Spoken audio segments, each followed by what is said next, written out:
Josepha le Mary chu Bethlehem lampani nan kala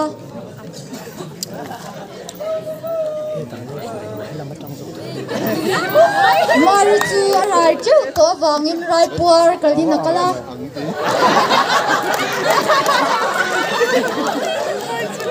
Josepha po chu rai puar kalina akal ve pha Mary chu aron puria re ya lo thong o takian Josepha ne na Joseph sikhar chu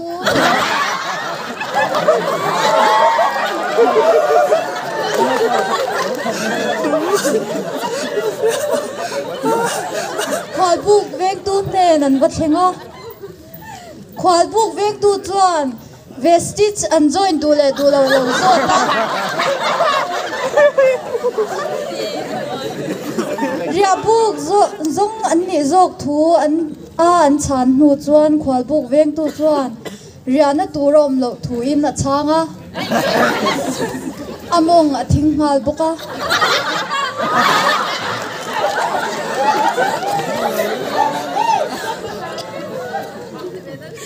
ran in lam chu a ko mu ta zoka chumi lam pan chuan an kal ta a kwal takin an kala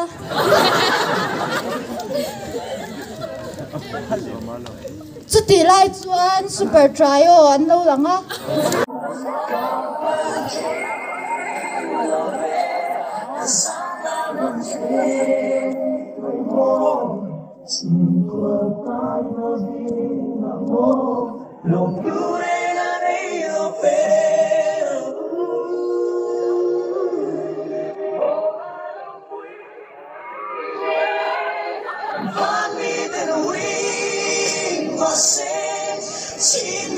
slow motion in anzaya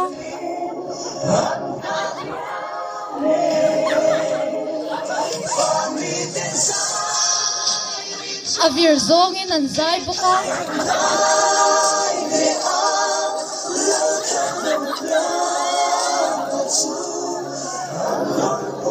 changwan kuming sang a chuan anzai to stay cha han zom ve a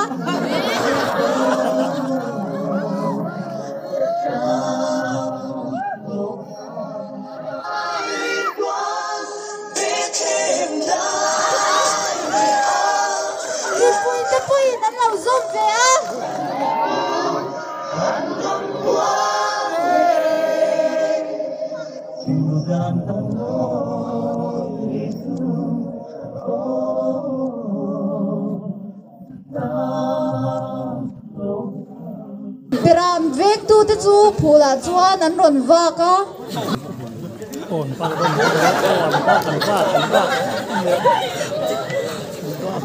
chutia an wa vel dun lai chuan an ma tak maya chuan van tir ko chu lo in lar ta hluai maya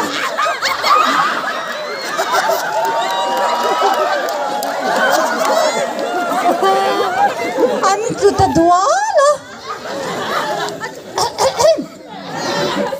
an chu ta duala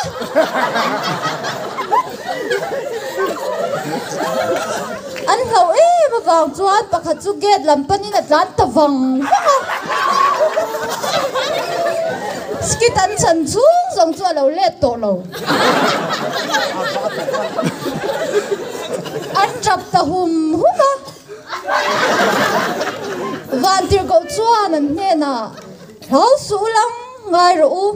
mitin ta tur chan chin tha lombom em karon thlen chewani Wina hian in tan Davida kwa chandam tu piang ta lal Krista chu tin hi in tan chin chian na turani no sen puana tuam ran chu pe ka the ka bu in buang atia alam tawak waka alam ku le china Ronaldo style te pa na dile china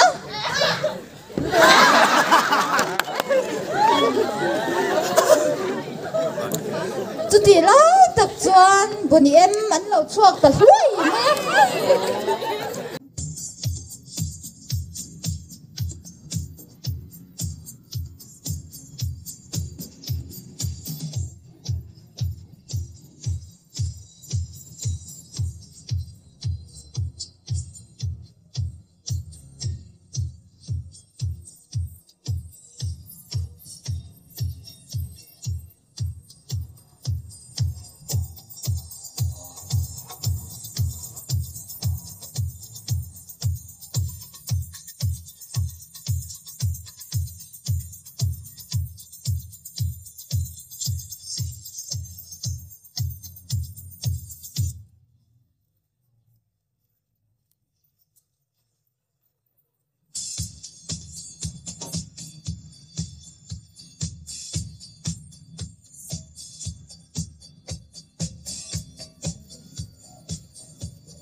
na phẳng na đại tổ lớn thì không